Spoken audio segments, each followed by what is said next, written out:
Express to the second special discussion on the Lok Sabha election on the day of the second phase of voting for the election. I am Monojit Majumdar. Now, this phase is the fourth largest of the 7 phases in which this election is taking place. Voting is taking place in 88 Lok Sabha seats in 13 states. It was supposed to be 89, but one candidate, the candidate from Betul in Madhya Pradesh, because of his unfortunate demise, the number of constituencies in which this election is taking place is 88 now. So, 88 seats, 13 states, 16 crore voters. The BJP won 60% of these seats in 2019, 54 of 88. And it also won more than 50% of the vote. Now, based on our reporting and our analysis, what is the situation this time? What are the main issues and what are the key seats that you must watch out for? We are going to talk with our colleagues, Vikas Pathak, who is here with me, Hamza Khan in Jaipur, Vivek Surendran in Kochi, and Alok Deshpande in Mumbai. We will also hear from Kiran Parashar, who is in Bangalore, Lalmani Verma in Mathura, although neither of them will probably be able to join us. So we will talk to them in some way. So if I may start with you, Vikas, for a bit of an overview. Now, the big states in this phase are Kerala, 20 seats, Southern Karnataka, 14 seats, the southern half of Rajasthan, 13 seats. That will complete the polling in Rajasthan because the other half voted in the first phase. Maharashtra, 8 seats. Now, there's a mess. That state is a mess. Western UP, 8 seats. I voted this morning, but then so did you. Huh? Yeah. So, Northeastern Bihar, that is very interesting, 5 seats. And the contiguous area in West Bengal, 3. Very quickly, Vikas, why is this phase important? I mean, why, if I'm trying to sell someone this phase, why should they be watching out for phase 2? Look, I would say the phase is very important because the first phase, as per what people are perceiving, took the political players as well as the observers slightly by surprise. Because before the elections began, the general perception was that this is the easiest election for a political party or alliance since 1984. Okay. That was the general perception. Many media houses talked about that. But there was a dip in the voting percentage in the first phase, around 4 percentage points. And as we got reports from the field in various parts of India, BJP workers also did not seem to be absolutely confident of sweeps. In states they would have liked to sweep or were used to sweeping for the last 2 Lok Sabha elections. So what has happened is that once that happens in the first phase, let's not forget that 39 odd seats from Tamil Nadu went in the first phase, which means it's a minus 40 already in the first phase, 102 seats. Now after that, if you end up losing a few seats in, say, Bihar, where it was 39 out of 40 in 2019. If you end up losing something, say, in Rajasthan, where it was 25 out of 25, or in Maharashtra, then what happens is that the second... Maharashtra was 41 out of 48. 41 out of 48 last time. Yeah. So now there's now there's a perception of some losses coming the BJP's way, even if it is ahead. Right. Now what that means is that, let's not forget the first phase was 102 seats. So that means 1/5 of the election is practically gone in the first phase. Right. So any attempt on the part of the BJP to ensure that it doesn't decline or declines very little, for that the second phase is very important. The second phase, how they do booth management. I saw this morning that where I voted, only the BJP had a booth assistance. I saw that too. I saw that too. Did you vote in Noida? No, Ghaziabad. Okay, same. Yeah. So that was the only political party having. So in that case, it's very important for the BJP to come back into the game of perception. The final result we'll know only when the counting happens. It's also important for the opposition parties because they can sense an opportunity of a slight dent in given the perception that there was a slight dent in the first phase, they can sense an opportunity of building on those little gains they may have made. Right. So in that sense, this second phase becomes absolutely important. Right. Yeah, of course. Now, because you mentioned the turnout, now I want to ask you a bit about the turnout. Last in the first phase, the turnout was 66%, 66 point something, the final turnout. Now, this, as you mentioned, was about 4 percentage points less. Yeah. Now, today, as voting is going on, the turnout is about 50 odd percent around 4 o'clock or around Yeah, 3 o'clock. around 3 o'clock. Now tell me, why is there so much discussion on turnout, and how does it matter if the turnout is more or less? Why is it important? Yeah, that matters because of a few things. First of all, now if you look at, there was a perception maybe 10 to 15 years ago that a low turnout is bad for the BJP. But that was a different BJP. It was largely an urban BJP, largely a quote unquote upper caste centric BJP. That is not the fact now. So BJP votes are there in urban as well as rural areas, in the so-called upper caste as well as sections of Dalits, right? So that is not the issue. But what the issue might be is that supposing in a state, say like UP for instance, there is a Muslim population of say around 20%. Now the thing is, Muslims are less likely to vote for the BJP, which anyone would agree with. If they are less likely and would want the BJP slightly weakened, it is very likely that they'll turn up in large numbers to vote. Right. So, in case the vote percentage has not dipped evenly across social groups, now even if even the Muslim vote percentage dips and so does the Hindu vote percentage, it's all right. There'll be no change per se. But supposing the Muslim vote percentage has been holding on, then the dip is from within the large pie of Hindus, Right. and a larger section of Hindus vote for the BJP compared to Hindus plus Muslims taken together. Right. So the likelihood of some damage to the BJP is higher. Secondly, let's not forget that the Congress got weakened in the last 10 odd years. You must be remembering it. When the Congress started declining, Aam Aadmi Party came to power in Delhi. The BJP came to power at the center. You must have noticed that around 2012-13, there was a dramatic jump in the voting percentage. Right. When Kejriwal defeated Sheila Dikshit, around 75% votes were polled in New Delhi. Yes. So that precedent is also there. Right. Thirdly, it might show that people are not too interested. One could argue that they would be saying that, okay, the result is a foregone conclusion. So why should we be that interested? But that also means that there's no wave, that urge to vote in order to form a certain kind of government may be waning. So if all these factors are taken in, then voting percentage is believed to be crucial. And also you cannot draw conclusions. Like you said, say the last time, the elections took place 102 seats, you said, in 21 states. Now, I think there was a decline in vote percentage in 19 of those 21 states. So secular decline. So even in Tamil Nadu, where the BJP is not going to, well, it's not expected to do well, but it's not expected to reasonably do that well. So I'll just, in fact, share with you some data that I may have. Yeah. So what has actually happened is that, from what we can see, it is the Hindi-speaking states where there's a steeper decline. Okay. So there was a certain article that appeared in the Indian Express itself, that if you divide the first phase between Hindi-speaking states, eastern and northeastern states, and rest of India, and rest of India to a significant extent becomes South India then, right? So the decline is steeper in the Hindi-speaking states where the BJP has been more powerful.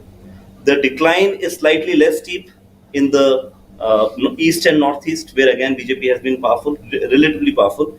In the rest of India, it's not there, the decline. So in that case, if the decline is steeper in the heartland of the BJP's core vote, then again it may be a cause of concern for the party. Very interesting, very interesting. Okay, so we will now go to our colleagues in first we will go to Jaipur, and then we will go to Kochi, and then we will go to Mumbai. But I think before that, I mean, in every election, there's always this thing about key contests, big seats that you have to watch out for. I mean, we always do this. Now, before we do that, we have this short video on the key contests of phase 2. Can we play the video, please?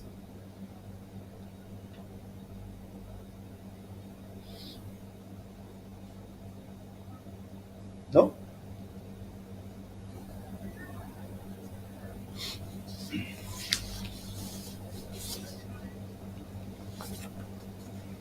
Okay, so I think that there's this. We'll probably come back to that video, but we have a series of very important. Okay, I think we're having the video. We are having the video now. The campaigning for the second phase of the Lok Sabha election concludes today, scheduled for April 26th. The second phase will witness voting in 89 constituencies spread across 13 states and union territories. A total of 2,633 nominations were received. Among these, there are several political heavyweights whose future will be decided in the EVMs on April 26th. So let's take a look at these key candidates who are in the fray in the second phase of the Lok Sabha elections 2024. The first and the most important candidate to watch out for is Congress leader Rahul Gandhi, who is contesting for the second time from the Wayanad Lok Sabha seat. However, this time around, the Wayanad contest is unlikely to be a cakewalk for Rahul Gandhi. The BJP has fielded its state president K. Surendran, whereas the ruling left has nominated Annie Raja against Gandhi. Om Birla is one of the big names among the BJP's 8 bigwigs who are on the election ground in the second phase of Lok Sabha polls in Rajasthan. 13 constituencies of Rajasthan will vote on April 26th. Birla, who also holds the position of Lok Sabha Speaker, is contesting from the Kota Lok Sabha seat. He is facing Prahlad Gunjal from Congress for the Kota constituency. Next, in Kerala's capital, Thiruvananthapuram, a high-voltage electoral battle is expected. Incumbent MP Shashi Tharoor is competing against BJP leader and Union Minister Rajiv Chandrasekhar. While Tharoor is bidding for an unprecedented 4th consecutive term from this prestigious constituency, Chandrasekhar is making his maiden electoral foray from Kerala, attempting to convert the runner-up position the BJP got here in the past 2 elections into a winner's slot in the state. Former Chhattisgarh Chief Minister Bhupesh Baghel is on the political turf from the Rajnandgaon seat of Chhattisgarh. The entry of Baghel from this seat has made it a high-profile battleground in Chhattisgarh. Baghel will be facing the BJP's Santosh Pandey, who is trying his electoral luck for the second consecutive time in the Rajnandgaon constituency. Next, Bollywood actress turned politician Hema Malini's political future will also be sealed in the EVMs on April 26th. The BJP leader is contesting from the Mathura seat for the 3rd time. She is contesting against the opposition led by Congress SP Alliance candidate Mukesh Dhangar. For more updates on Lok Sabha elections 2024, keep watching the Indian Express. Okay, so we saw Trivandrum, we saw Mathura, Hema Malini, and there are quite a few others too. We saw Bhupesh Baghel, the former Chief Minister of Chhattisgarh, and then there is Gajendra Singh Shekhawat, the Union Minister, who's in Jodhpur, and we have the Speaker, Om Birla, in Kota. So quite a few, of course, Rahul Gandhi, Wayanad. So we've been talking of Rajasthan. So what we'll do is we will go right across to Rajasthan, where my colleague Hamza is there in Jaipur. Hamza, are you with us? Audible? There you are, Hamza. Yeah. Hi, Hamza. Can you hear us? Yeah, I can hear you, sir, very clearly. Yeah, good. So is it very hot in Jaipur? What is it like in Jaipur? Yeah, it's a bit pleasant today comparatively. It's a bit cloudy here, so that's a relief. I can't hear Hamza very well. Okay. Yeah, no, I'm saying it's a bit pleasant here today, like compared to like it's been a bit hot the past few days, but today it's a bit pleasant in Hamza, Jaipur. I think there's a problem with the audio. I can't hear you very well.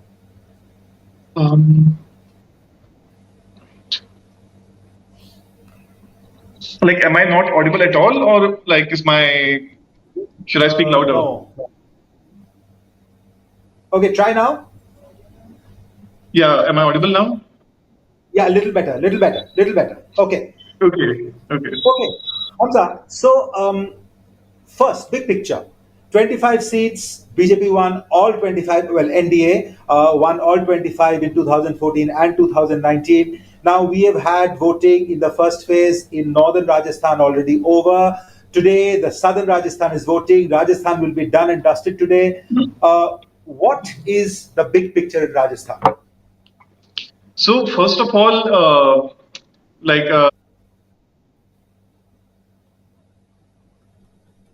seems to be on a sticky wicket. It's not. They don't have it as easy this time around.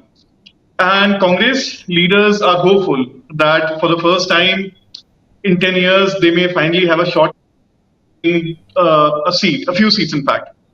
So even some in BJP is saying that we might lose up to 3-4 seats in Rajasthan. So that's positive for Congress. And like initially, like Vikas was saying, that it seemed difficult. Like it seemed that the conclusion is it's a foregone conclusion who's going to be coming to power in the center. So there is not as much excitement in voters. So in Rajasthan as well, it seemed like BJP will, probably will on all 25 seats. But on ground, like on several seats, we are seeing close contests on like around 10-12 seats. So again, Congress is quite hopeful because of that.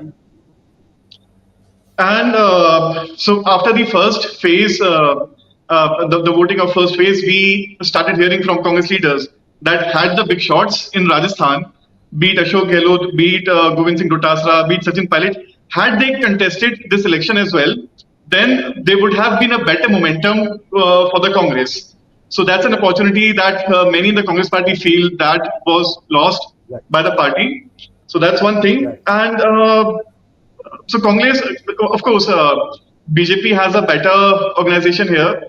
So eventually that will also matter because we are seeing, like I went to Churu, and in Churu there might be, like there is a close contest, and the winds seem to be in favor of Rahul Kaswan.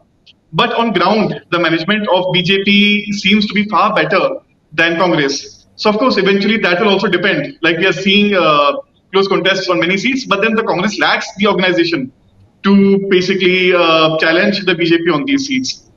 So, but overall, there is still a perception that BJP will probably not be able to hold back on all the 25 seats. The number might be in 20s, like 21, 22. We don't know the exact number, but that's the big picture.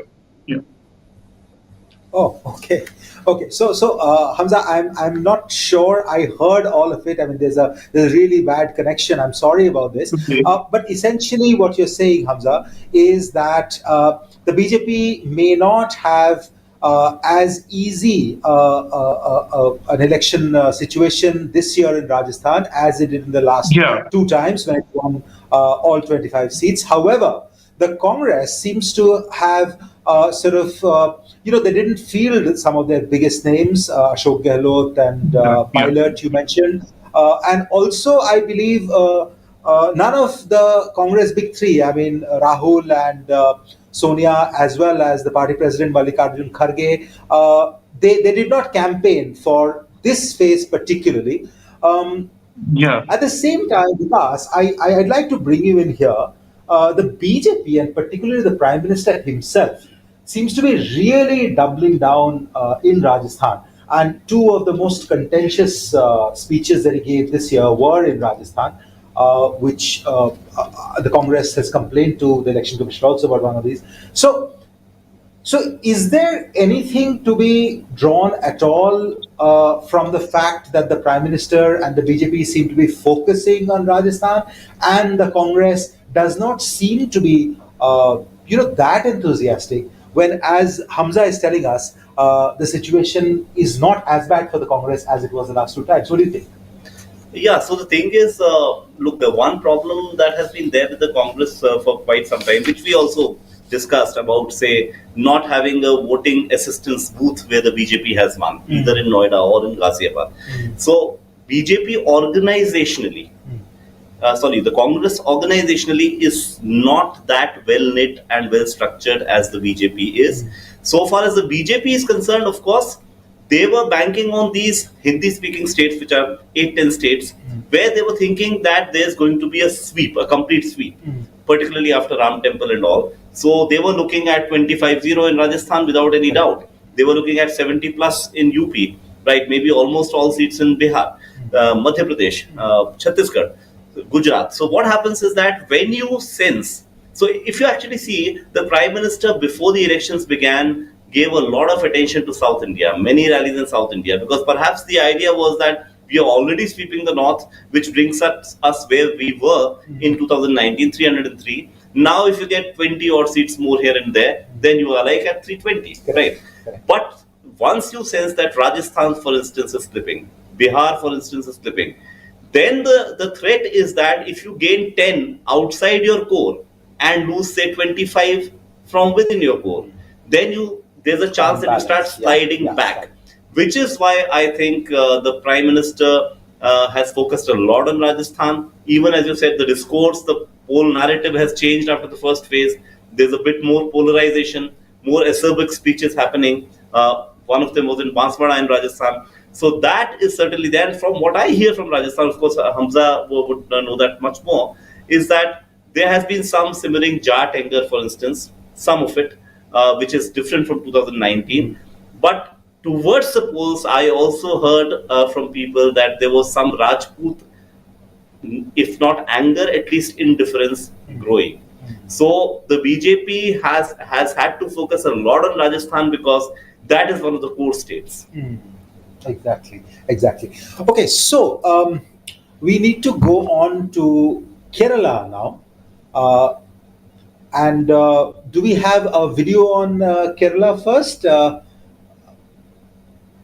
No, there is a big fight in Kerala. Of course, the star fight that everyone is talking about is the Trivandrum fight, the Thiruvananthapuram seat. Shashi Tharoor, sitting MP and Congress veteran, versus the Union Minister Rajiv Chandrasekhar. But okay, I don't think we have this video. So perhaps we should go on directly to Vivek. Okay, we have the video. Okay. The challenge for me and the opportunity that I see is that the duo of the INDI alliance of both the Congress and the CPM, which have held Kerala back, which have held Trivandrum back for several years and decades, needs to be replaced. This is a time for change. This gentleman has been a minister for IT for 2.5 years. Has he even brought a single thing, a little pin or a chip to our technopark in Trivandrum? Absolutely zero. The first thing that he has done is a week after being announced as the candidate of the BJP, he has come and announced 10 AI centers. Till then, Kerala was a blank slate for them. Thiruvananthapuram will witness a triangular contest this election season, and this will be one of the most watched battles in the upcoming Lok Sabha polls.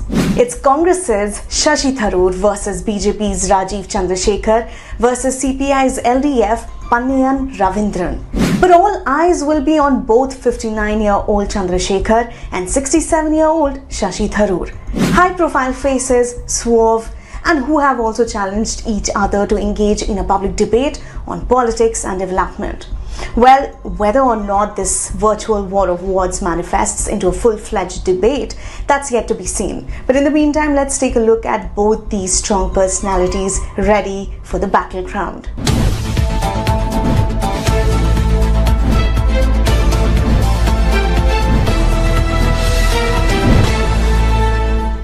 Congress's star leader, former United Nations diplomat and ex-Union Minister Shashi Tharoor has been winning the Thiruvananthapuram seat since 2009. He has now been nominated by the Congress for his fourth bid. Tharoor is among the most popular Congress leaders in Kerala. Even in the 2014 elections, when he was faced with one of his toughest challenges in the wake of his wife Sunanda Pushkar's demise, Tharoor managed to retain his seat. Although confident that his track record as an MP since 2009 would be his biggest asset in this election too, Tharoor said to the Indian Express that he would not be complacent, and he has welcomed Chandrasekhar into the political ring. Of course, Rajiv Chandrasekhar is a very well-known business figure. He's also been a minister for the last couple of years, and I know him and he knows me, but I'm hoping it'll be a a fair and gentlemanly electoral contest. Bharatiya Janata Party, on the other hand, believes Chandrasekhar is its best bet for Thiruvananthapuram, and Rajiv Chandrasekhar is ready too to take on Tharoor. Sitting MP that has been an MP for 15 years and nothing has really happened in the last 15 years.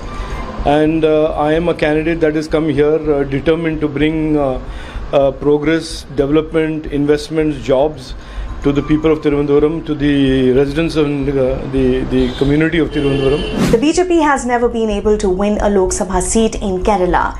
In the assembly polls, the party won only once from Nimam in Thiruvananthapuram district, where O. Raja Gopal had won in 2016. Now, like Tharoor, Chandrasekhar also has a global perspective, navigating governance. He has been the Minister of State for IT and Skill Development since July 2021, as well as the corporate sector. He has been a technology entrepreneur engaged in the semiconductor manufacturing sector as well. Chandrasekhar's major challenge would be to familiarize himself with his constituents, whereas his two opponents have already been known faces in the belt. His moderate image has also taken a beating, as he was accused by both the left and the Congress party leaders of polarizing their discourse in the wake of the Kalamasri blasts that killed 2 and injured over 50 followers of Jehovah's Witnesses in October last year. But Chandrasekhar, whose slogan in Thiruvananthapuram is Inni Karyam Nadakum, which means now things will work, is optimistic that every voter in the constituency wants to be a part of Prime Minister Modi's developed India project.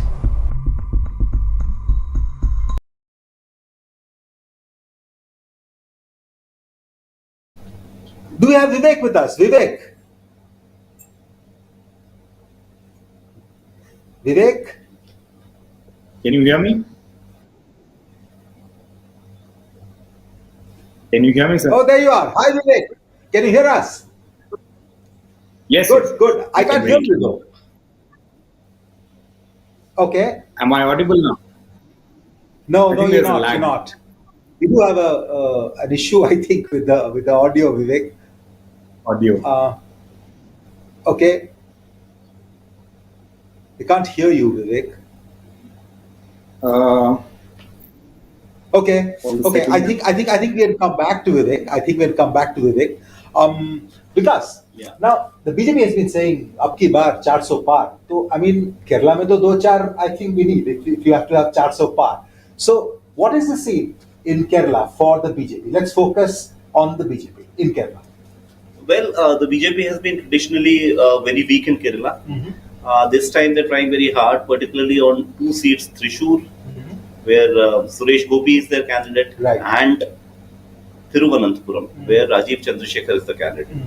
So, well, if they can get one of these, maybe perhaps Thrissur, because I am not sure whether they'll be able to defeat Shashi Tharoor. Not very sure about that.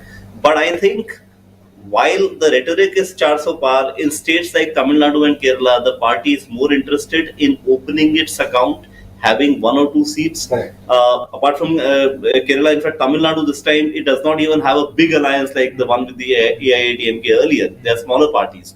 So they are basically looking at a vote percentage gain, maybe in a few seats, a respectable vote percentage in 2-3 seats, an overall vote percentage jump, and if possible 1 or 2 seats, that might be a bonus. So I don't think they're expecting anything more than that. And maybe Suresh Gopi probably is their best bet. That's Thrissur, right? You said. Yeah. And the big one, of course, we spoke about Tharoor versus Rajiv Chandrasekhar in Trivandrum. Now, tell me, because this is one thing which sort of, for the rest of the country, this is always a little intriguing. The left and the Congress, the UDF and the LDF, the two fronts in Kerala, traditional rivals in Kerala, now they are together in an alliance against the BJP at the national level.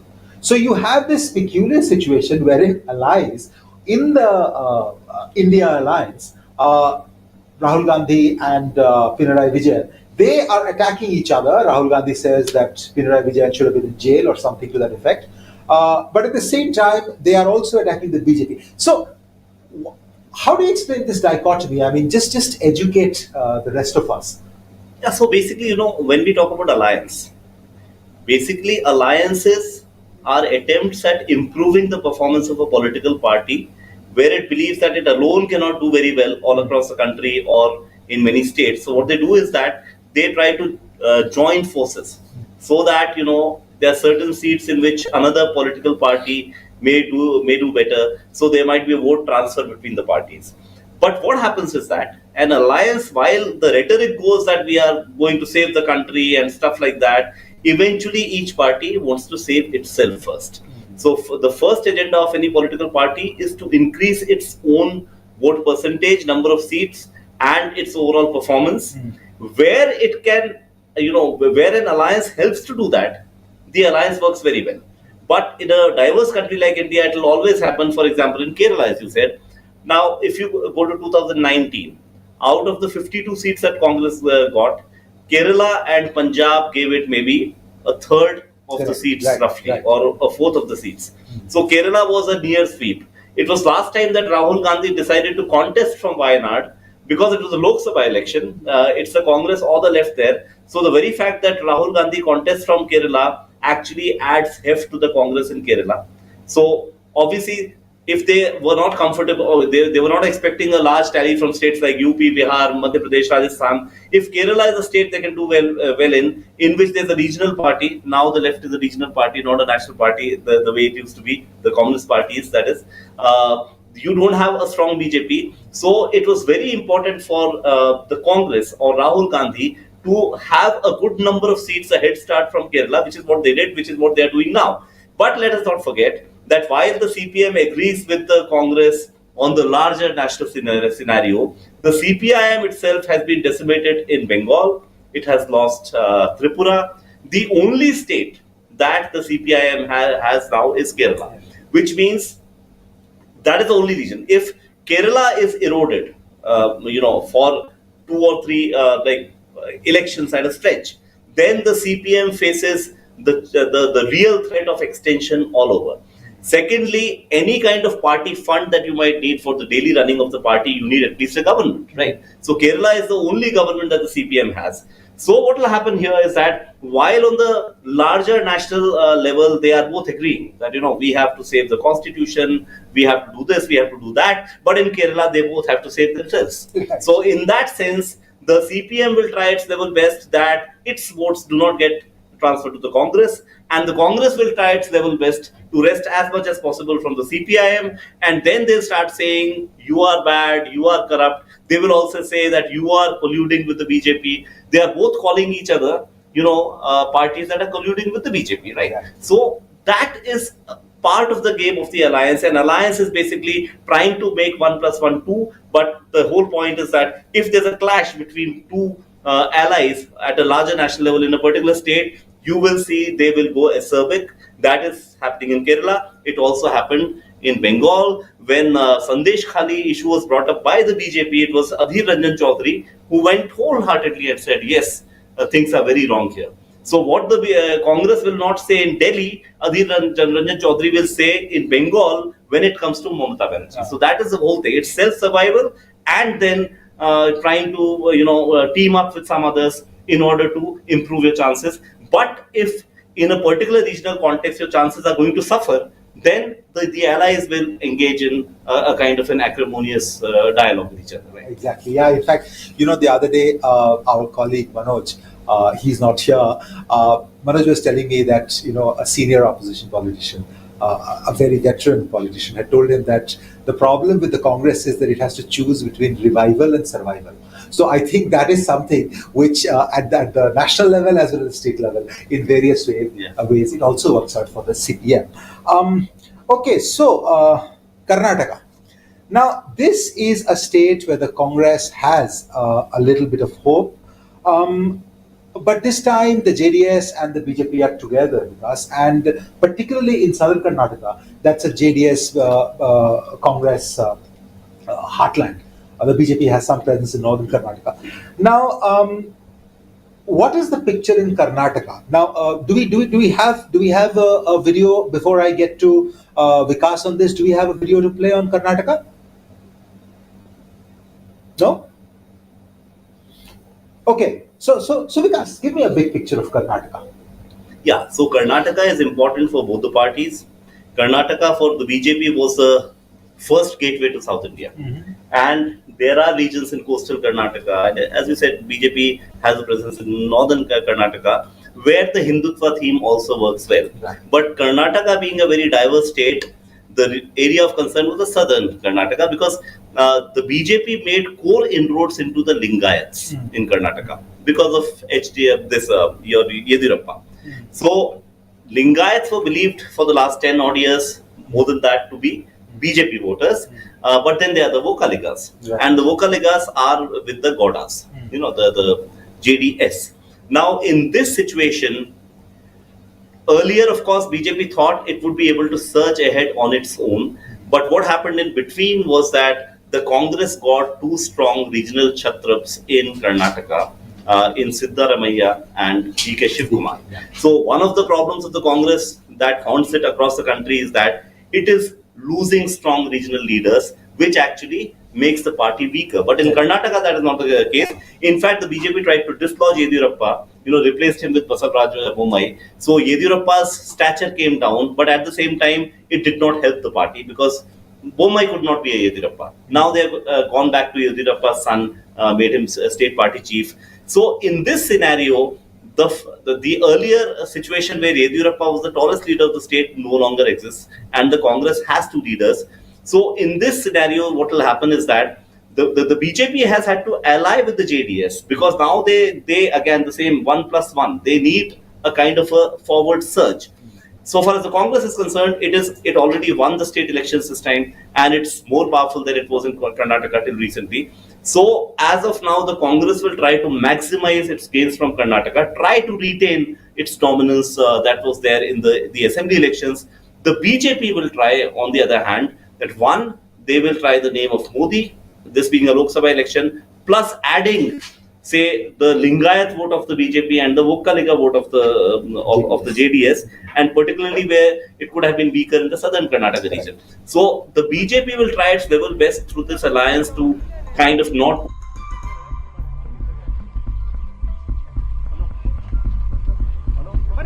in Karnataka, it is not good news for it, which is why the alliance has come about. For JDS, it's a question of survival. Right? Yeah, of course. So I think we have the Karnataka video now, which is playing. Okay, let's watch this.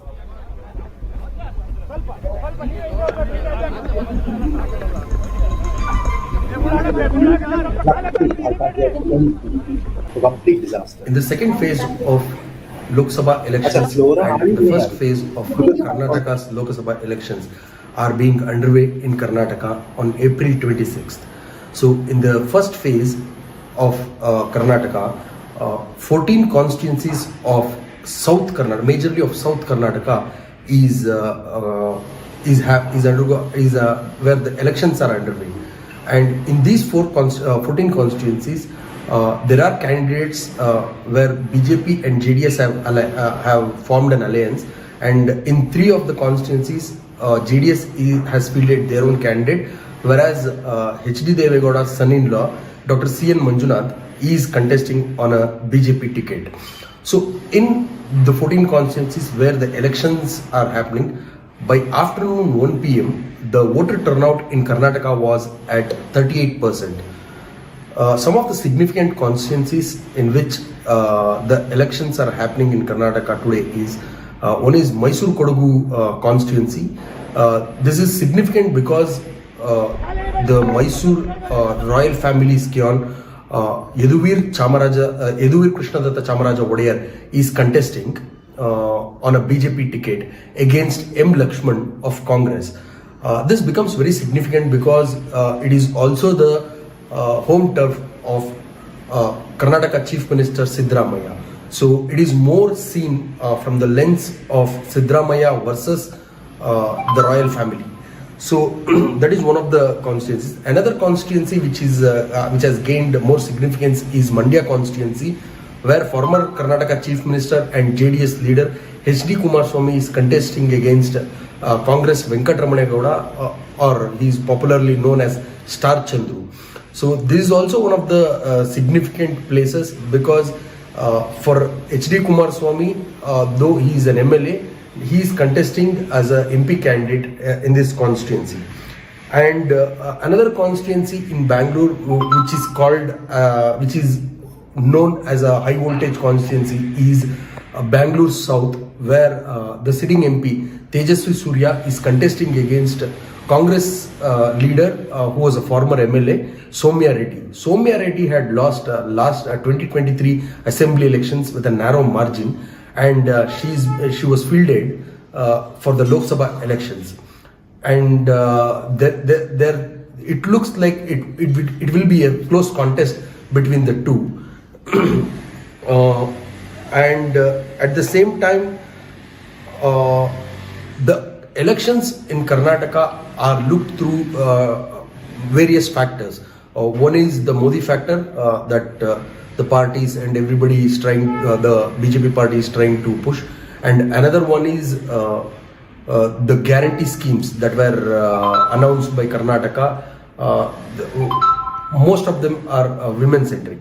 It is also interesting to note that of the 14 constituencies which have gone for the elections on April 26, among them 10 have more female votes than male votes.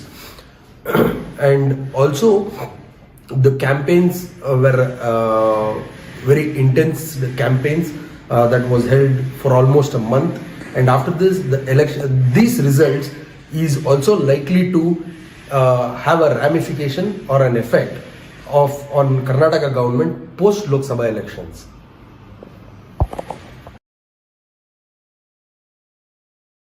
आज second phase की polling हो रही है। 8 Lok Sabha constituency हैं उत्तर प्रदेश की जहां पे आज पोलिंग हो रही है। वो है अमरोहा, मेरठ, बागपत, गाजियाबाद, गौतम बुद्ध नगर, बुलंदशहर, अलीगढ़ और मथुरा।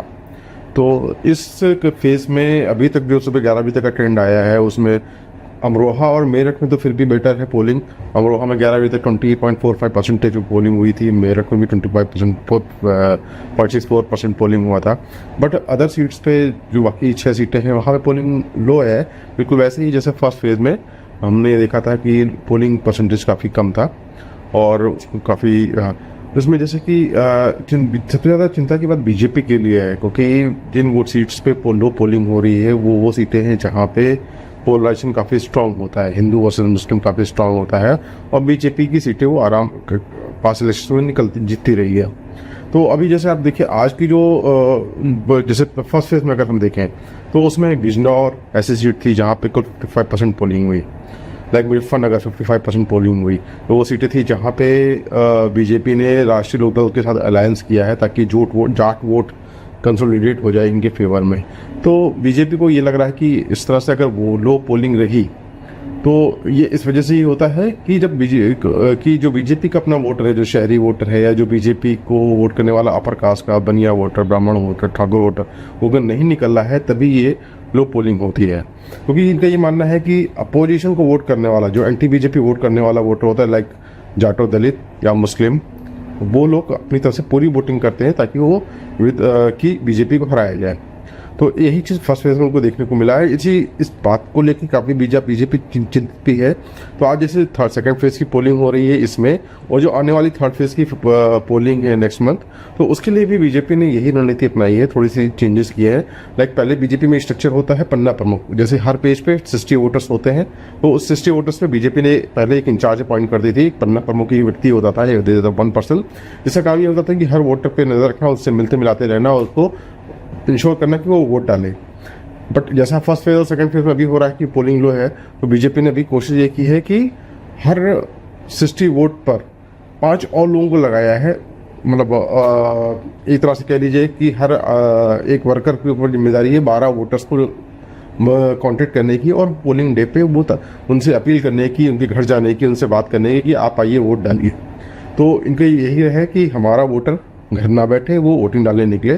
तो इसको लेके बीजेपी चिंतित है और दे आर वेरी कंसर्न और that's why they are working on this issue. Mathura में जो शाही ईदगाह और श्री कृष्ण जन्मभूमि का विवाद है, उस डिस्प्यूट में ये है कि हिंदू साइड का कहना है कि जो शाही ईदगाह बस कृष्ण जन्म स्थान की ठीक बगल में बनी हुई है। वो यहाँ पे मंदिर, पुराने मंदिर को तोड़ के बनाई गई है और वो पूरा एक मालिकाना हक मिलना चाहिए जिसपे एक हिंदुओं को, जिससे एक बड़ा सा वहाँ पे श्री कृष्ण जन्म स्थान का मंदिर बन सके, जैसे कि अयोध्या में राम मंदिर बनाया गया है।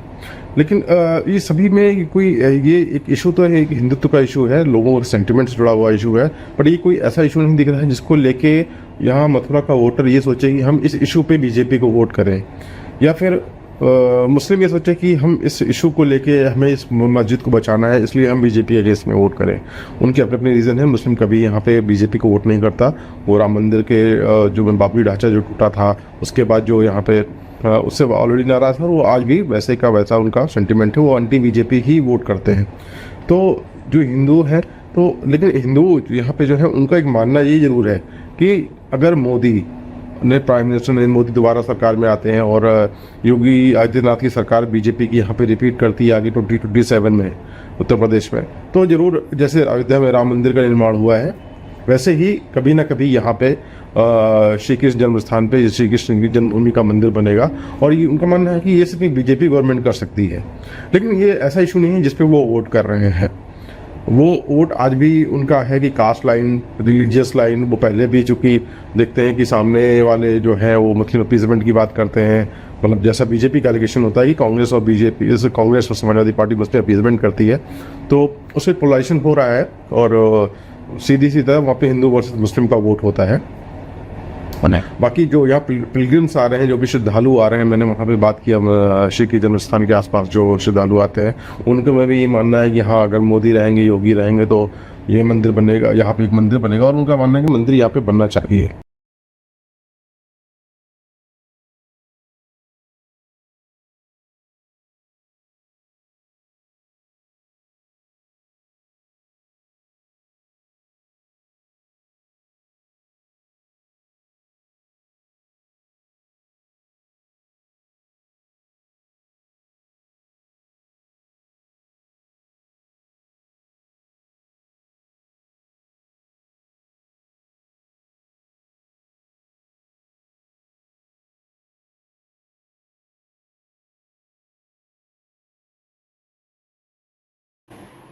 In the second phase of Lok Sabha elections and in the first phase of Karnataka's Lok Sabha elections are being underway in Karnataka on April 26th.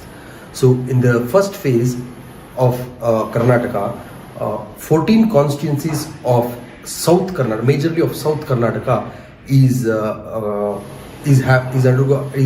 where the elections are underway.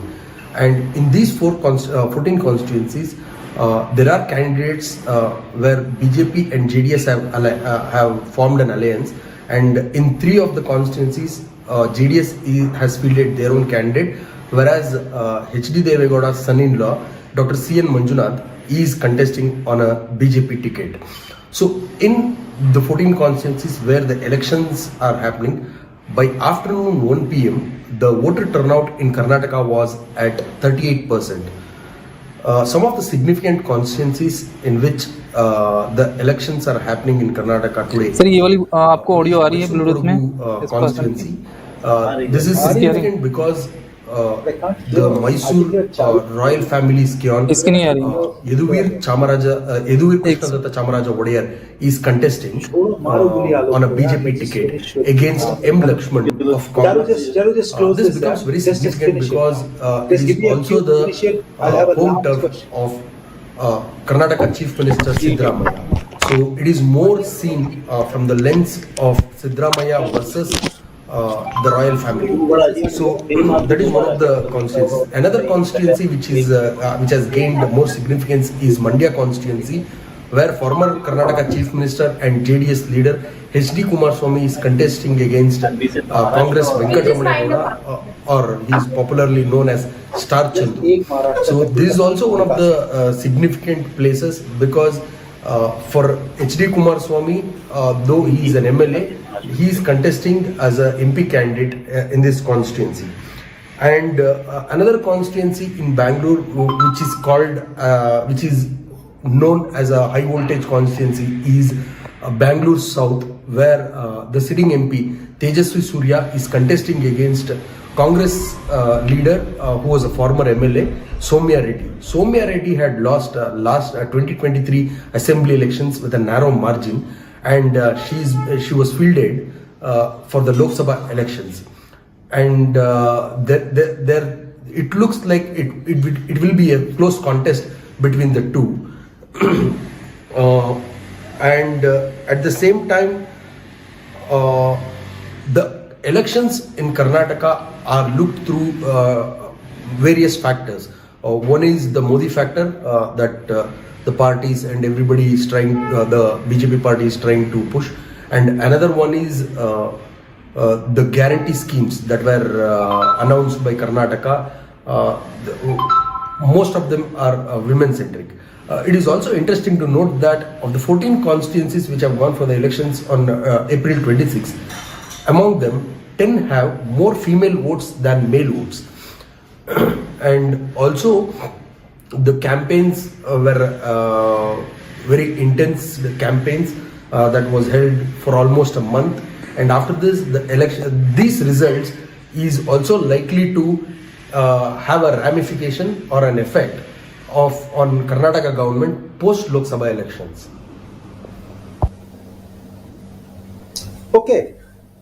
Okay, so we love Karnataka so much that we played the video all over again for you. So do we have Vivek? Sorry, not Vivek. Do we have Vivek? Yeah. Yes. Vivek from Kochi. Okay.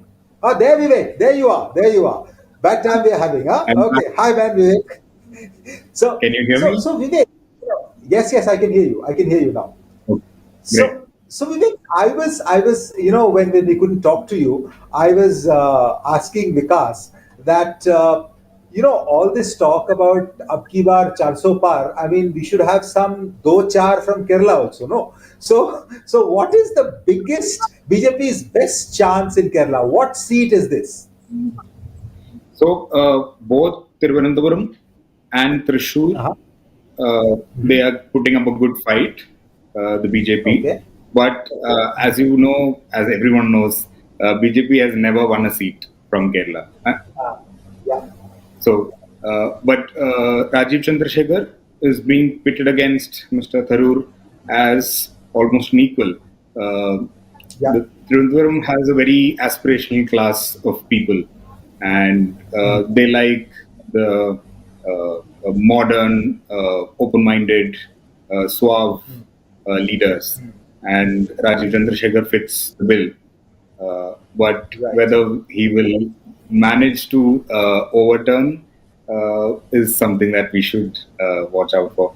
Because Tharoor has been winning for last 3 consecutive terms, and he seems pretty confident this time as well. The other seat... sorry. Please. Go on, Vivek, go on. No, I was talking about the other seat that is crucial, which is Thrissur. Suresh Gopi, who is one of the biggest stars in the Malayalam cinema industry, he is contesting from the NDA seat from Thrissur. But Congress has fielded K. Muralidharan, who is the son of veteran leader K. Karnagaran. Very recently, a couple of months back, Muralidharan's sister Padmaja has joined BJP. So that could be a factor in favor of Muralidharan again, and slightly against Suresh Gopi is my assessment. But Suresh Gopi has been, Right. So no, Suresh Gopi, I think probably is the BJP's best chance in Kerala at the moment. But tell me one thing, Vivek. What do you make of this sort of Rahul Gandhi attacking Pinarayi Vijayan, and Pinarayi Vijayan saying that, your grandmother sent me to jail? I mean, they are supposed to be allies in the India alliance, and they are supposed to be taking on the BJP nationally. So why are they fighting? I would say it's an occupational hazard.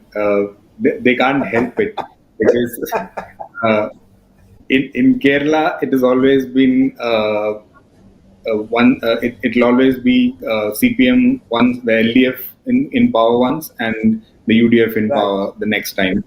So it was only the last time that that pattern broke and LDF won a second consecutive term.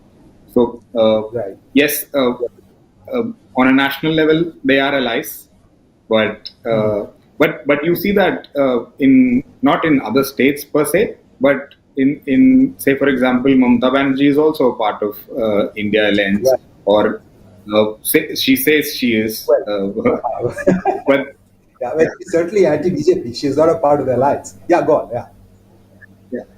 So but then they also say a lot of things against each other. Right. The Aam Aadmi Party is a party again in the alliance, but they are on at loggerheads all the time. So, but yeah, it's very tricky when it comes to Kerala because. Yeah, I know. So what is the it's been traditionally LDF versus UDF in Kerala, and so what are some of the, apart from, you mentioned Trivandrum and you mentioned Thrissur, apart from Kerala is the biggest state here, I mean all 20 seats in this phase, so what are the other big contests in Kerala that you think that particularly people from outside Kerala should be watching out for? What do you recommend? So Wayanad is definitely a constituency that to look at. Okay, Rahul Gandhi. Okay, Rahul Gandhi is definitely contesting from there, but this time around he's been pitted against K. Surendran, who's the state BJP chief in Wayanad, and there is Annie Raja against Rahul Gandhi. So that Rahul Gandhi won with a huge majority last time. But that wouldn't be the case this time. The votes will split for sure. So Wayanad is a constituency to look at. The other constituency to look at is Alapura, where there is Shobha Surendran, who is supposed to be Amit Shah's protege. Amit Shah had, Amit Shah had come to visited Kerala this week to support her. So, she is against Arif from the LDF, who had won last time, and he's the only one who won the 2019 elections. The rest, it was all Congress. But Alapi also has K.C. Venugopal from the Congress. So he's a very strong candidate. But this time, the fight will be between Arif and Venugopal, but definitely Shobha Surendran seems to have the power to cause a dent. So these are the other constituencies to watch out for. Okay. That's very interesting. So tell me, this is actually something that I want to ask you too, Vikas. So why is Rahul Gandhi not? Is he going to stay just with Wayanad, or is he going to maybe file his nomination later for Amethi? So let me ask this to you, Vikas, first. Vivek, you hang on. I'd like your view on this as well. Sure. Vikas? Amethi is a very difficult decision to take. The reason is that while it's a family seat, Rahul Gandhi lost it last time. So when you lose a seat that is considered a stronghold of your family, from the time of your mother, your father, it has been one of the bastions of the Nehru Gandhi family. Once you lose it, then if you don't contest there, then people there will think that the family has abandoned the seat. Right. So there'll be pressure from people in the Congress in UP saying that you must contest Amethi and Raebareli. These are like symbolic seats and you must do it. On the other hand, if you contest and lose again, then it will reinforce the fact that the family has lost out in UP. Right. So Wayanad, in fact, the shift to Wayanad was because Amethi was no longer safe. But then now it's a difficult decision, which is why it is a delayed decision, because Amethi and Raebareli will have that symbolic value for the Nehru Gandhi family. They are very crucial if they want to plan in the distant future, regarding North India and Uttar Pradesh, which are large regions. UP is the largest state in terms of population. But then it's always a difficult decision, which is why I think the delay has gone on and on and on. Yeah. But eventually, the Congress people in UP would not want the seats abandoned. But Rahul Gandhi would also, if he contests, he would want a win, and not a second defeat. Exactly. So Vivek, you heard Vikas. And you've been you told me that Rahul, he may have, even if he wins from Wayanad, his victory margin, he may struggle a bit as compared to last time because of stronger opponents. So view from the south looking upwards towards UP. What is your view on this Rahul Gandhi's calculations? Wayanad or Amethi or just Wayanad or what? So when the constituencies were being announced, I thought Rahul Gandhi would contest from Amethi as well, because like Vikas said, it's a family bastion. So it was quite surprising to see him not do that. But the fact is that since the last win was with a thumping majority, and the fact that Rahul Gandhi contested from a seat in Kerala also helped the all other Congress candidates. So he couldn't have left Wayanad seat also, because in the national level, at the national level, the seats from Kerala matter a lot. Correct. It is almost Kerala that gave Congress a representation at the national level. Correct. Absolutely. Thank you so much, Vivek. And we will come back to you hopefully again in this election series. Thank you so much. Okay, so we have Maharashtra now. So is Alok there? Alok Deshpande, Mumbai. Do we have him on the line? Yes. Hi. Can you hear me? Oh, hi. There you are. Hi. How are you doing? Yes, I can see you and I can hear you. Fantastic. So, Alok, 8 seats, and Maharashtra is something that we just don't understand. Now, out of these 8 seats, in sort of Western Vidarbha and Marathwada, 5 and 3, I think. Yes. You were telling me the other day, 5 and 3. Now, the BJP and the Shiv Sena won all of them the last time, 2019. But then they were together then. Now they are not together. So what is your big picture of this phase? So Maharashtra is confusing, yes, and just like everybody, we are clueless as a voter also, because the main reason is since 2019, after assembly polls in Maharashtra, we haven't had a single local body elections. There is absolutely no idea of voting patterns. And to add to it, we have 2 more parties here. So the existing party, so all political equations, everything is damaged, changed, and on that we are going to have this election. Now, out of the 8 seats, 3 are from Marathwada region, which is center of Maratha reservation agitation. And Narendra Modi held 3 rallies in Maharashtra for this phase, and out of these 3 rallies, 2 aimed at all three of these constituencies of Marathwada.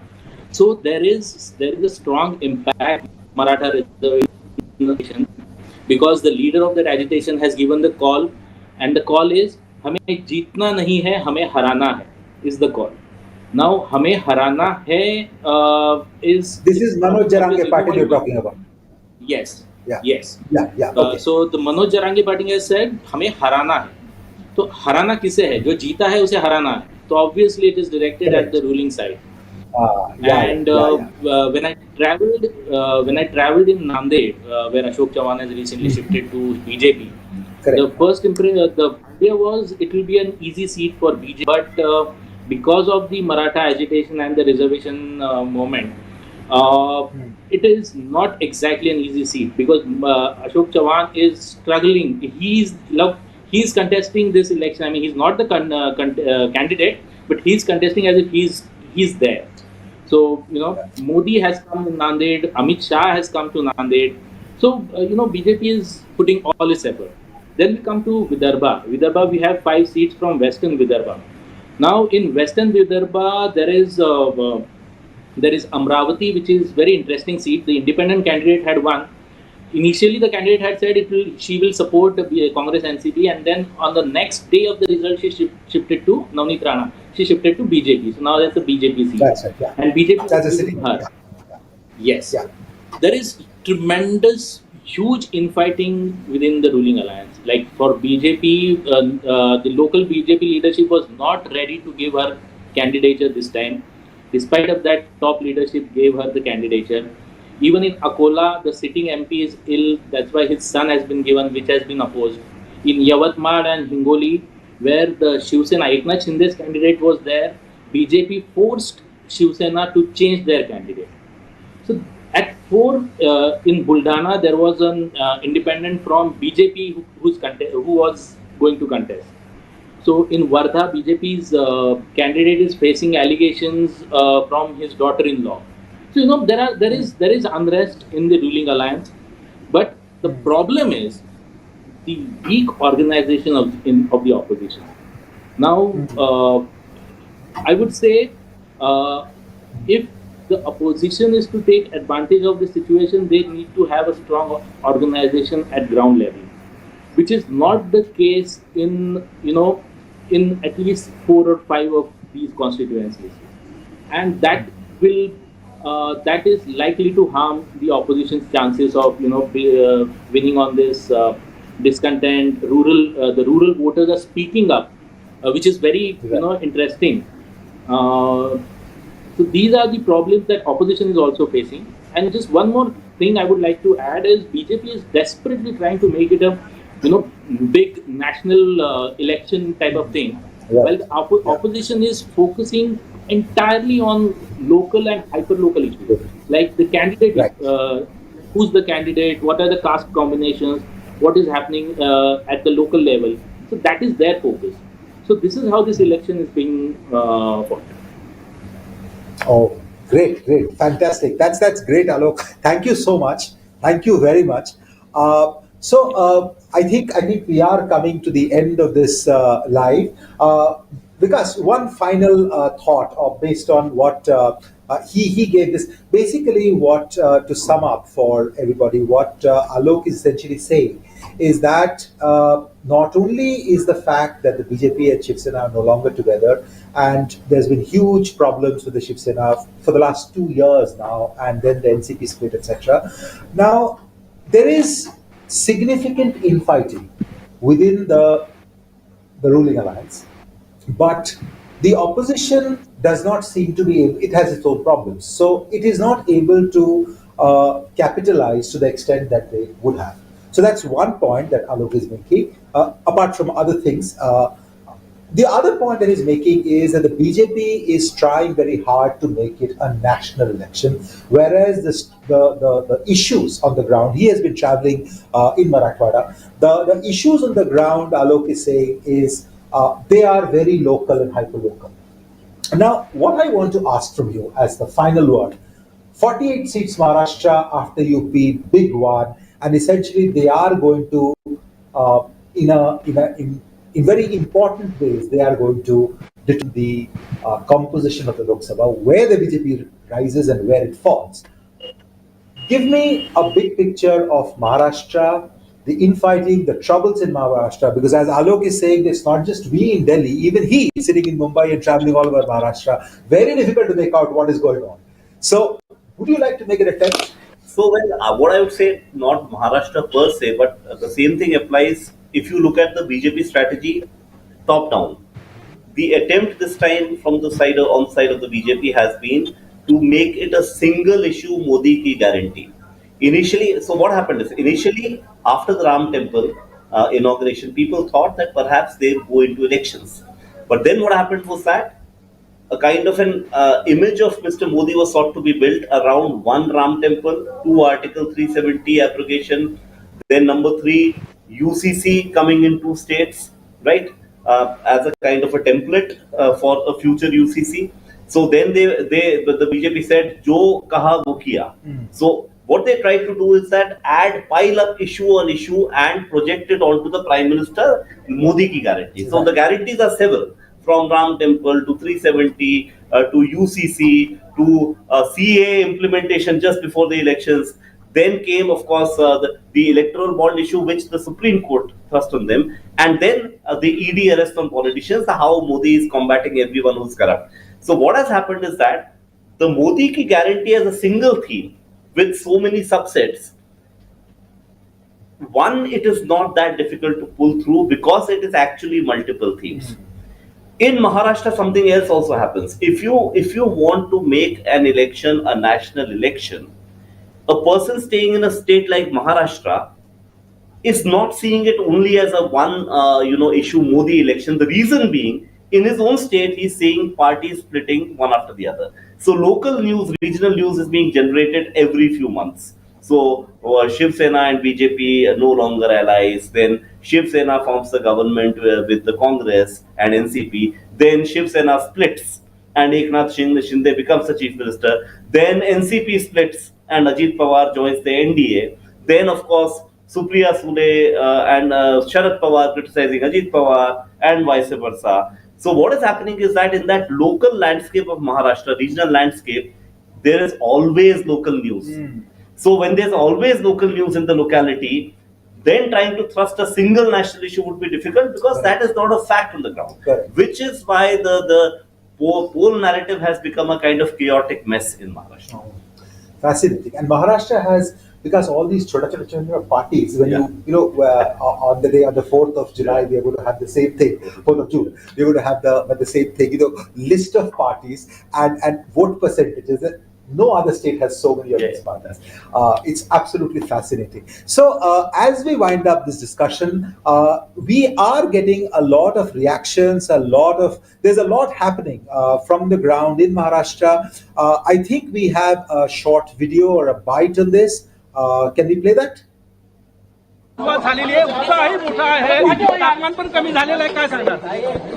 देवाचा जेव्हा आशीर्वाद असते तर याच पद्धतीने देव आशीर्वाद देत असते.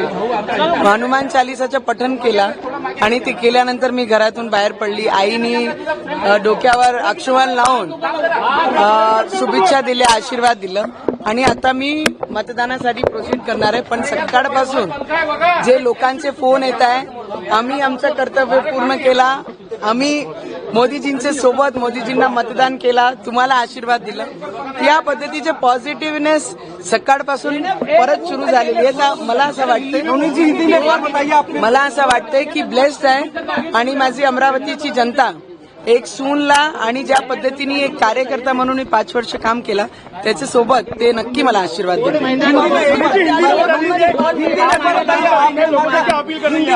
आमचे मैदान आमचे देशाचे आदरणीय प्रधानमंत्री नरेंद्र मोदीजीच मैदान जिंकतील, कारण हा मतदान आमचे देशाकरिता आहे, मोदीजींना तिसऱ्यांदा पंतप्रधान करीत आहे आणि देशाचे हिताकरिता आहे. तर मैदान तर मोदीजीच जिंकतील, त्याच्यामध्ये काही शंका नाही. आपने माँ का आशीर्वाद लिया, वोटिंग करने जा रही है, क्या अपेक्षाएं हैं, क्या उम्मीदें? राजनीति हो रही है.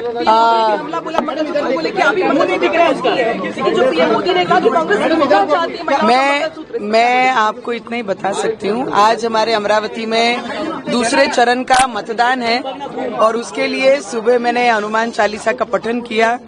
माँ का, बाबूजी का, घर के बड़े लोगों का, सबका आशीर्वाद, ब्लेसिंग लिया. हमारे यहाँ पे रिचुअल जो संस्कार संस्कृति हमारे महाराष्ट्र में चलती है, आरती उतारकर, माथे पे तिलक लगाकर, हाथ में दही शक्कर देकर फिर अच्छे कामों के लिए शुरुआत के लिए बाहर भेजा जाता है, वो सब और बड़ों का आशीर्वाद लिया. और उसके बाद आज अभी मैं बाहर निकली हूँ तो मुझे लगता है कि मेरी अमरावती की जनता, इनको ये पता है कि ये मतदान देश के प्रति मतदान है और वो 100% अपनी बहू को और एक छोटी सी कार्यकर्ता माजी सैनिक की बेटी को आने वाले समय में और आज मतदान देकर आशीर्वाद जरूर देंगे. कोई चुनौती लगती है आपको? मैं तो जितने भी उम्मीदवार हैं सभी को मन से बहुत बहुत शुभकामनाएं दूंगी. मैदान है, सभी का अधिकार है मैदान में लड़ना पर सभी लड़ रहे हैं तो उनको भी मेरी बहुत शुभकामनाएं। पर देश पे प्रधानमंत्री नरेंद्र मोदी जी का मतदान है, तो अमरावती कर ये जरूर जानती है कि विकास के लिए मोदी जी को हमको मतदान करना है और कमल चिन्ह पे मतदान करके अपने क्षेत्र का और विकास के हित में मतदान होना चाहिए। काफी आक्रामक हो रहे हैं, कह रहे हैं धर्म की लड़ाई नहीं, विकास की लड़ाई। हाँ, हम विकास की लड़ाई लड़ रहे हैं और हम जिस तरीके से भी विकास की लड़ाई लड़ रहे हैं, मैंने बहुत साफ शब्दों में कहा है कि जितने भी उम्मीदवार हैं बहुत शुभेच्छाएं। कैसा होता है, एक परिवार एक क्षेत्र में रहने के बाद सब हमारा परिवार होता है, पर हमारा देश हमको सबसे ज्यादा प्रिय है और देश के विकास के लिए, देश को तीसरे नंबर पे विश्व में लाने के लिए मोदी जी फिर से एक बार तीसरी बार प्रधानमंत्री बनने के लिए हम सब उस दिशा में काम कर रहे हैं। और मेरी अमरावती कर जितने भी हैं उन्होंने पहले भी मुझे आशीर्वाद दिया एक बहू के रूप में और एक कार्यकर्ता के रूप में, और देश के प्रधानमंत्री के लिए तो सभी के चेहरे पे खिलता हुआ कमल आप आंखों में पढ़ सकते हैं। मेरी अमरावती में आज वो चित्र है। मुझे लगता है मैं हनुमान जी की भक्त हूँ और मुझे किसी को बताने की जरूरत नहीं है। हनुमान चालीसा पठन जब मुझे हर रोज जब मैं गाड़ी में ट्रैवलिंग करती हूँ, बैठती हूँ और अपने आप को ऐसा फील करती हूँ कि मुझे मेरे हनुमान जी को 5 मिनट और 10 मिनट फिर से वापस से हनुमान चालीसा करना है, तो मुझे लगता है शुरुआत जो मैंने की है हर दिन की वो हनुमान चालीसा से की है। राजनीति हो रही है नवनीत जी, मंगलसूत्र को लेकर भी पीएम मोदी ने हमला बोला और कहा कि कांग्रेस के मैनिफेस्टो में है कि वो महिलाओं का हक तक छीन लेगी, घर तो घर छीन लेगी, मंगलसूत्र भी छीन लेगी। आप 52 वर्ष के राहुल बाबू से और एक्सपेक्टेशन क्या कर सकते हैं? इस देश की महिलाओं की संपत्ति खींचने की अगर कोई बात करता है तो इससे ज्यादा एक्सपेक्टेशन 52 वर्ष के जो कांग्रेस पक्ष के लोग भी बोलते हैं कि हमारा राहुल बाबू अभी समझदार हो गया है, तो 52 वर्ष अगर किसी को समझदारी के लिए लगता है तो उसमें मुझे कुछ बोलना नहीं है। इस देश का संविधान डॉक्टर बाबा साहेब अम्बेडकर जी जिस तरीके से इस देश के हर एक व्यक्ति के लिए संविधान लिखा है, जब तक सूरज रहेगा तब तक संविधान रहेगा और तब तक ये उनके अधिकारों के लिए हम लड़ते रहेंगे। ऐसे 52 वर्ष के समझदार के लिए अब और 50 साल लगेंगे कि इस देश की महिलाओं का सोना और संपत्ति छीनने के लिए। जेपी नड्डा कह रहे हैं कि कांग्रेस और इंडिया गठबंधन जो है वो हमारे SC ST और OBC लोगों का अधिकार मुस्लिम्स को देना चाहता है, ऐसा जेपी नड्डा ने अभी एक ट्वीट किया। मैं देखिए मेरी लड़ाई मैंने लड़ ली है। मैं इतना ही कहना चाहूंगी कि मेरी अमरावती हमारे मोदी जी के साथ है, हमारी अमरावती विकास के साथ है, हमारी अमरावती इस देश के हित के साथ है, हमारी अमरावती के युवक आने वाली विकास चाहती है, तो इस देश के विकास के लिए मेरी अमरावती के सभी जनता पिछली बार कांग्रेस समीकरण बदला हुआ है। मुझे लगता है पक्ष कोई कितना भी अगेंस्ट खड़ा रहे, मतदार मेरे साथ है और उनका आशीर्वाद मेरे सर के ऊपर है। Thank you. महाराष्ट्र की जहाँ तक बात करें, क्या उम्मीद लग रही है आपको? देखिए, आज लोकसभा चुनाव के दूसरे दौर की वोटिंग है और इस अवसर पर मैं चाहता हूं कि जो लोग वोट डालने जा रहे हैं उनको थोड़ा आगाह किया जाए। कांग्रेस पार्टी के नेतृत्व में एक इंडिया गठबंधन बना है। वो इंडिया गठबंधन मतलब भानुमति का कुनबा है। उसमें इनके बीच कोई सामंजस्य नहीं, कोई एक दूसरे के साथ मिलकर चुनाव लड़ने जैसा मामला नहीं। उस पर मैं विस्तार से आगे बताता हूं। पहले कांग्रेस पार्टी का क्या हाल होने वाला है, फिलहाल क्या स्थिति, उसको समझ लीजिए। कांग्रेस पार्टी पहली बार ऐतिहासिक तौर पर 300 से कम सीटों पर चुनाव लड़ रही है और 300 से कम सीटों पर चुनाव लड़ने का नतीजा यह है कि पिछले 2 चुनावों से इनके पास जो वोटिंग का जो स्ट्राइक रेट रहा है, जीतने का जो स्ट्राइक रेट रहा है, वो 8% रहा है। इस पर अगर 10% भी हो गया स्ट्राइक रेट तो भी 30 से ज्यादा सीटें नहीं आ रही। मेरे हिसाब से 25 और 30 के बीच में कहीं कांग्रेस पार्टी रुक सकती है। ऐसे में कांग्रेस पार्टी जो पूरे इंडिया अलायंस का नेतृत्व करने के लिए लालायित है, उसका कोई उपयोग नहीं है। भले ही कांग्रेस पार्टी ने बहुत ही दावा किया है कि क्रांतिकारी मैनिफेस्टो है, उस मैनिफेस्टो का कोई इस्तेमाल ही नहीं हो सकता क्योंकि उसको इंप्लीमेंट करने की ताकत इनको मिल ही नहीं सकती। हाँ, वो लोगों की भावनाएं भड़काने का काम कर रहे हैं, इससे आपको सावधान होना पड़ेगा। इंडिया अलायंस की दुर्गति ये है कि महाराष्ट्र में अभी तक शिवसेना UBT जो है, उबाठा, कांग्रेस और एनसीपी के बीच जो एक सामंजस्य होना चाहिए वो कहीं दिख नहीं रहा है। सांगली और भिवंडी तो सामने से है, मुंबई में भी माहौल बहुत खराब है और बाकी जो ग्रामीण क्षेत्रों में आप देखें तो इनके कार्यकर्ताओं के बीच कोई मनोमिलन नहीं है और इसकी वजह से एक दूसरे को हराने में सब लगे हुए हैं। ममता बनर्जी इंडिया अलायंस की एक बहुत बड़ी नेता थी, नेता कन के निकल के आई थी। मैंने खुद जब इंडिया अलायंस का कॉन्क्लेव यहां हुआ था तो उनको रिसीव किया था मैंने मुंबई के एयरपोर्ट पर। आज ममता बनर्जी जो चुनाव लड़ रही है वेस्ट बंगाल में, उसमें कांग्रेस पार्टी नहीं है, कांग्रेस के खिलाफ लड़ रही है। अरविंद केजरीवाल जी, उनकी पार्टी दिल्ली में तो अलायंस करती है, पंजाब में अलायंस नहीं है और एक दूसरे के खिलाफ लगे हुए हैं। जब अरविंद केजरीवाल जेल में भेजे जाते हैं तो दिल्ली के नेताओं ने उनके प्रति सहानुभूति प्रकट की, जबकि पंजाब के नेताओं ने उसके ऊपर मिठाइयां बांटी है।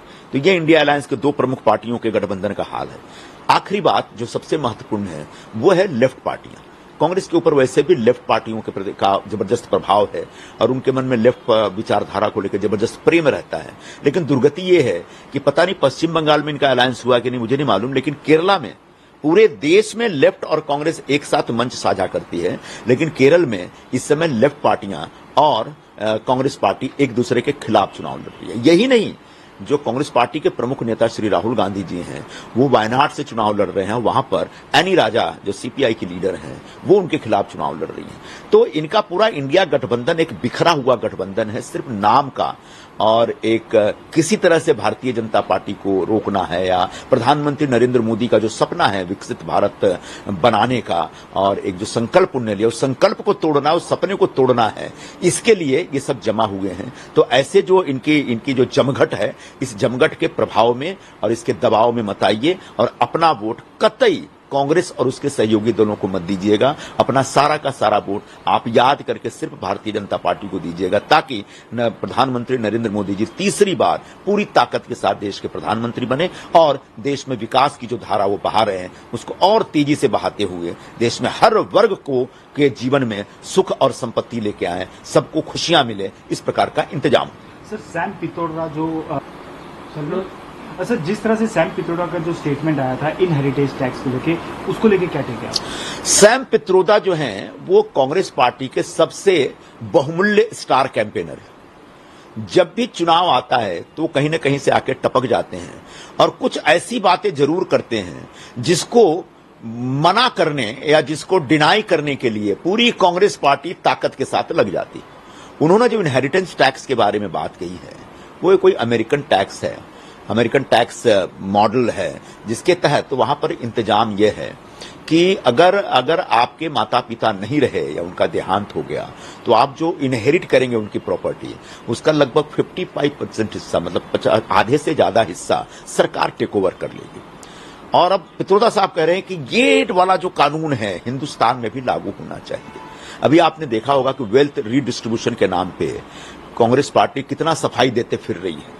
ये वही कहते हैं कि हम एक्सरे करेंगे और जातियों का निर्धारण करेंगे और अमीर और गरीब के बारे में नए ढंग से सर्वे कर करके हम पता लगाएंगे कि किसके पास कितनी वेल्थ है और उसका वेल्थ एक्वायर करके उसको रीडिस्ट्रीब्यूट करेंगे। अब हमारे माँ बाप या हमारे घर के लोग, खासकर मध्यम वर्ग से मैं कहना चाहूंगा कि आपके परिवार के लोगों ने दिन रात मेहनत करके कुछ जमा किया है और उस जमा पूंजी को हड़पने के लिए कांग्रेस पार्टी एक आइडिया दे रही है और इनहेरिटेंस टैक्स जो है वो और कुछ नहीं, उसी कार्यक्रम का आगे का एक कानूनी अमली जमा पहनाने का प्लान है।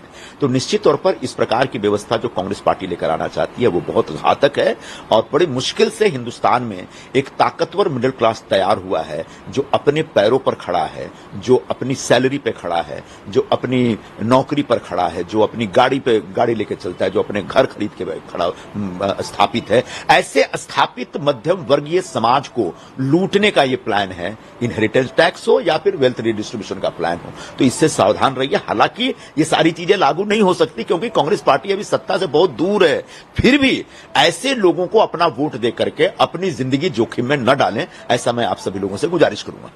बार बार जनता को मिसगाइड कर रहा है, बार बार सुप्रीम कोर्ट सबसे उच्च न्यायालय जो है वो उनके फटकार लगा रहा है और मुझे लगता है इलेक्शन आयोग भी एक इलेक्शन प्रक्रिया का कोर्ट ही है, उसका जो निर्णय है, कोर्ट का जो निर्णय है उसका सम्मान करना चाहिए। और बार बार इस तरह से कोर्ट में जाके विपक्ष ये साबित करना चाहता है कि हम असफल है और हमेशा असफल आदमी उल्टे काम करता है, वो उल्टी गिनती विपक्ष की दिख रही है।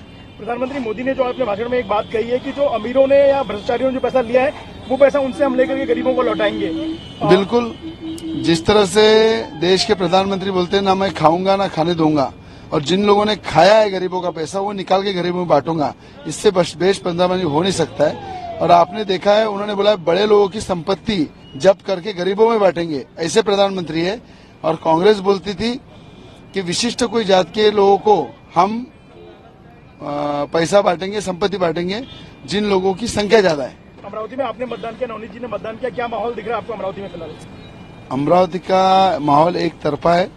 देश के प्रधानमंत्री मोदी जी और नवनीत राणा का जो कार्य है जिले में, उसको पूरा आशीर्वाद मिल रहा है। 3 लाख से ज्यादा वोटों से नवनीत राणा चुन के आएंगे। धन्यवाद sir.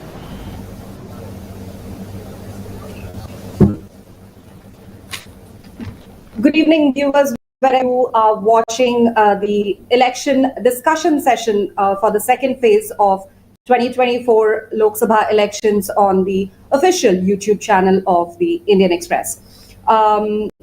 So far, we have had a voter turnout, and you were watching the discussion with our correspondents from Rajasthan, Uttar Pradesh, Maharashtra, and Kerala. And with us right now, we have our correspondent Shantanu from West Bengal. Shantanu, can you hear me? Yes, I can hear you. Am I audible to you? Yes, you are audible to me. Shantanu, tell us about the voter turnout in the 3 constituencies of West Bengal. Yes, till 5 p.m. the voter turnout was over 70% in all the 3 constituencies. However, the final voter turnout will come out a bit late in the evening. So far, the election has been peaceful from the 3 constituencies of Darjeeling, Raiganj, and Balurghat. A high-profile candidate like the BJP state president Shukantu Majumdar is contesting the election from Balurghat seat, and also the sitting BJP MP Raju Bista is contesting from the Darjeeling seat. So far the election has been very peaceful, unlike the first phase election, which was marred by isolated incidents of violence. However, so far no major incident of violence has been reported from West Bengal. Yeah, you say no major reports of violence, but by 2:15 p.m. there were already around over 400 complaints to the EC. What do you have to say about that? Yes, the political parties since morning started lodging complaints with the election commission. It's mostly the TMC and the BJP lodged most of the complaints to the election commission. However, those were subject to verifications, but those were in minor in nature, like the TMC workers were indulging in voter intimidation outside the polling booths and booth rigging and terrorizing the voters, something like that. But however, so far nothing major or major complaint has been addressed by the election commission. However, there was an incident with the Shukantu Majumdar at Balurghat. He was kind of faced go back slogans from the voters while casting his vote in one of the polling booths. The Shukantu Majumdar alleged that the TMC workers were present within 100 meters of the polling booth, which is not permissible as per the norms of the election commission. He also raised the issue with the election commission, and he also entered into a verbal altercation with the local Trinamool Congress leaders. Later, the police went to the spot and pacified the mob from the both sides. And the election commission has taken note of the incident and also sought an action taken report from the district administration. Absolutely. But Balurghat is like a prestige battle for the BJP because the BJP state chief is fighting it. In one of his rallies, he had said that Hindu refugees are always welcome and infiltration problem in the area. So can you tell us how is he planning to curb it?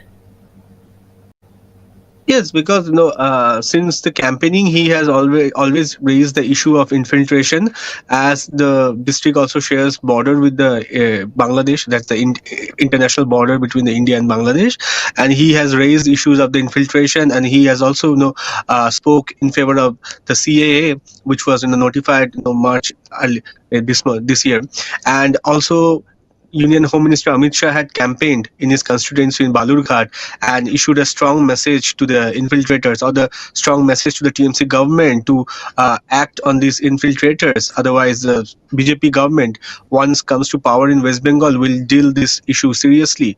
So therefore, this issue of infiltration or issue of CAA has always been a poll plank for the BJP in West Bengal.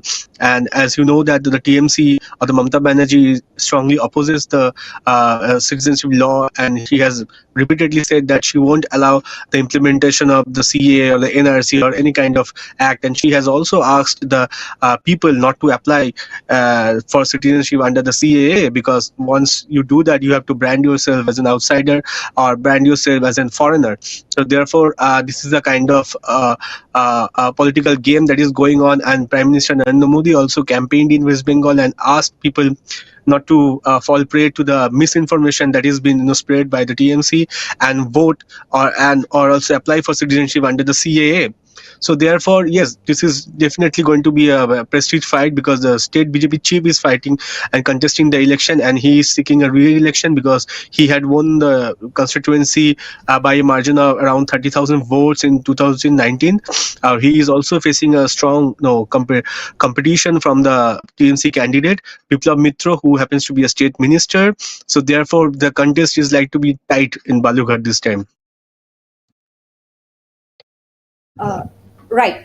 Shantanu, can we move to Raiganj? Because it's been known that it's a problem area for the Trinamool Congress, as the electorate there is seeking a probe into the so-called body politics.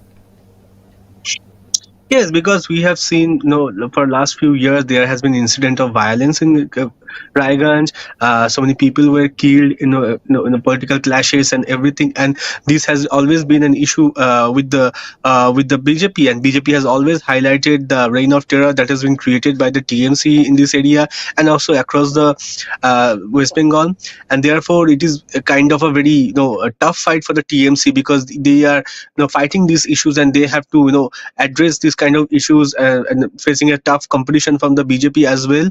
And they have fielded Krishna Kollani from the seat, who happens to be known local leader. However, he is taking on an able leader from the BJP, also Kartik Pal.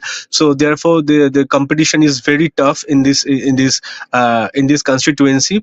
However, we have seen in the previous also that Raiganj happens to be a stronghold of the BJP. Because last time Debashri Chaudhary had won the election in 2019. However, she was shifted to Kolkata South this time, and a new candidate has been fielded by the BJP. However, the constituency happens to be a strong one for the BJP, and as you know that BJP had upper hand in North Bengal, the 8 seats of North Bengal in 2019. The BJP had won 7 seats out of the 8. So therefore, the BJP is actually campaigning very hard in the North Bengal seats.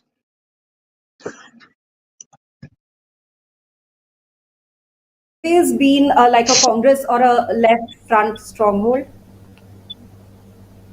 Yeah, it used to be, because if you consider the Malda or Murshidabad, that area used to be a Congress stronghold.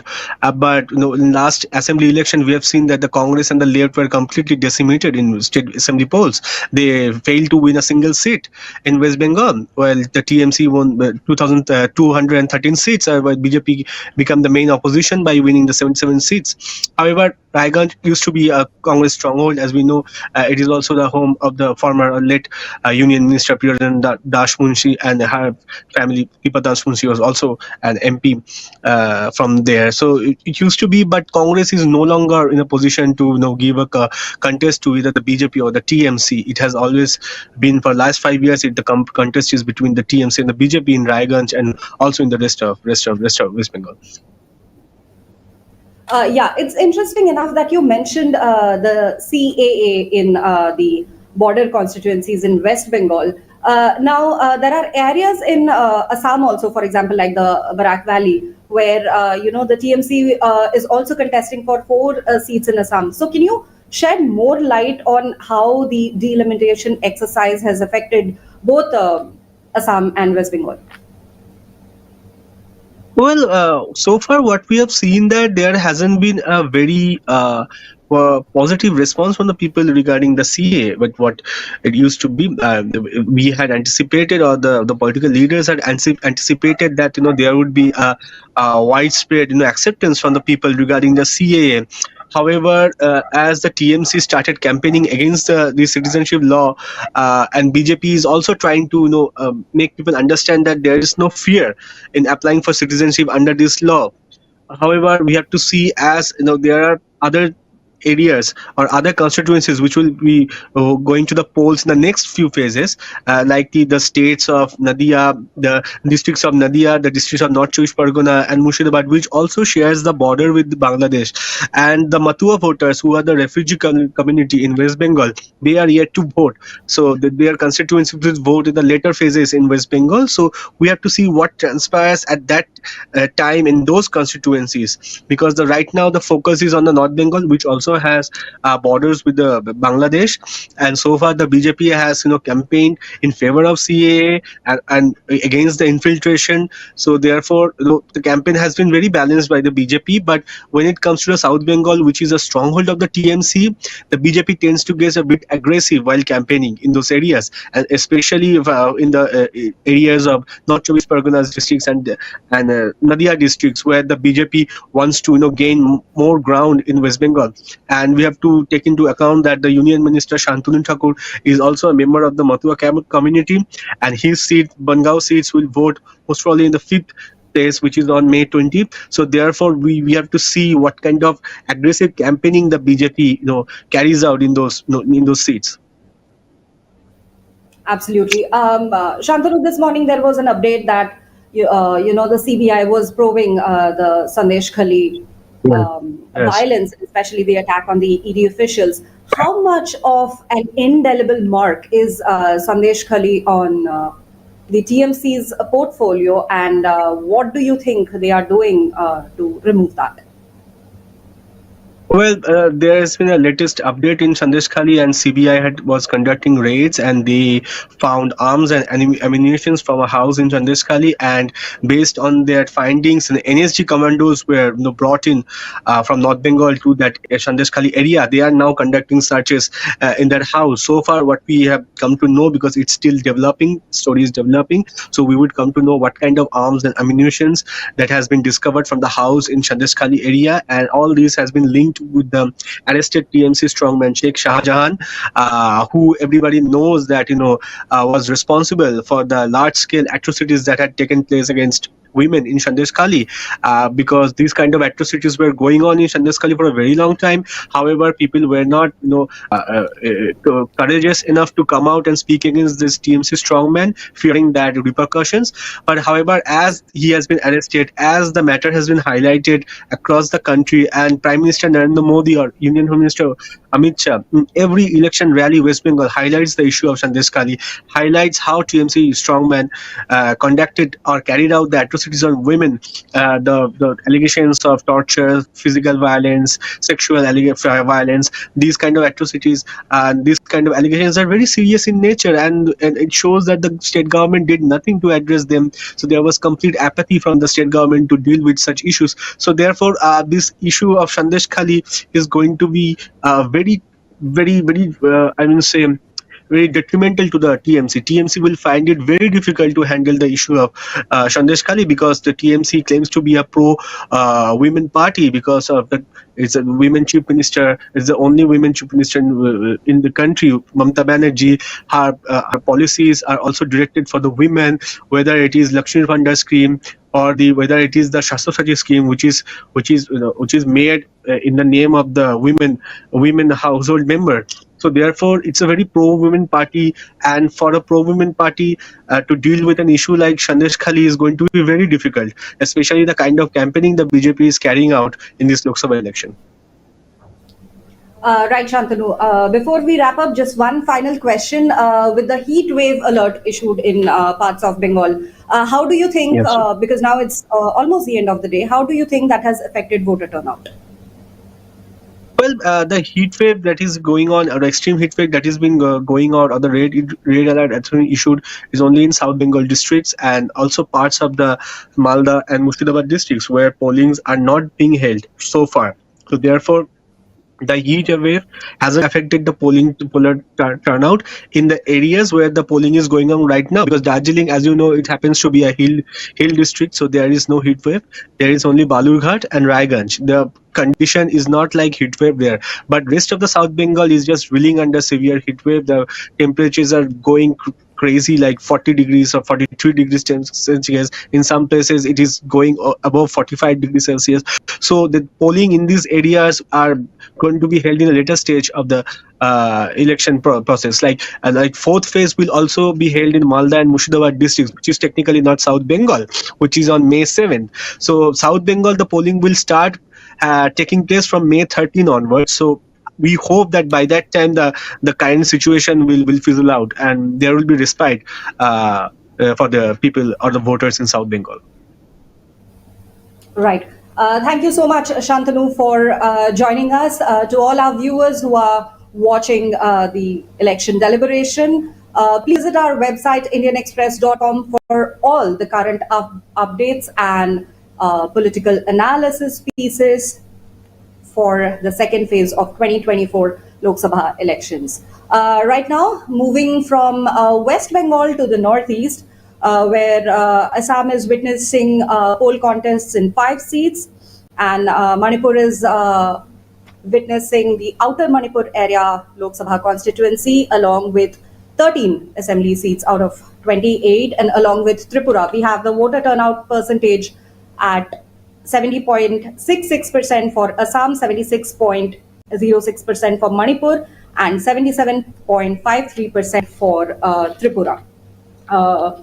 We also have news of train cancellations which disrupted voting plans of many heading to Assam's Barak Valley. Barak Valley is witnessing 2 key constituency fights today, Silchar and Karimganj. Silchar and Karimganj are both areas which are Muslim dominant, but they have never seen a Muslim MP before. There is a language, religion and caste factors at play, and the CAA delimitation exercise has sort of infused voter enthusiasm to see who clinches these 2 seats. Apart from that, there is the important Dipu constituency in Assam, where the Article 244A is in play. And in Manipur, our reporters extensively traveled and they found that campaigning was muted in the areas, with context to female and youth voters as well. In fact, Manipur is a state that has 202 polling stations that are managed by women and 1 polling station managed by differently abled personnel. So far, that is the election. That is the election coverage so far today for 1,202 candidates in 88 seats across 13 states and union territories. You are watching the official YouTube channel of the Indian Express. Again, for all the live updates related to the second phase of 2024 Lok Sabha elections and deep dive political pieces, please visit our website, indianexpress.com.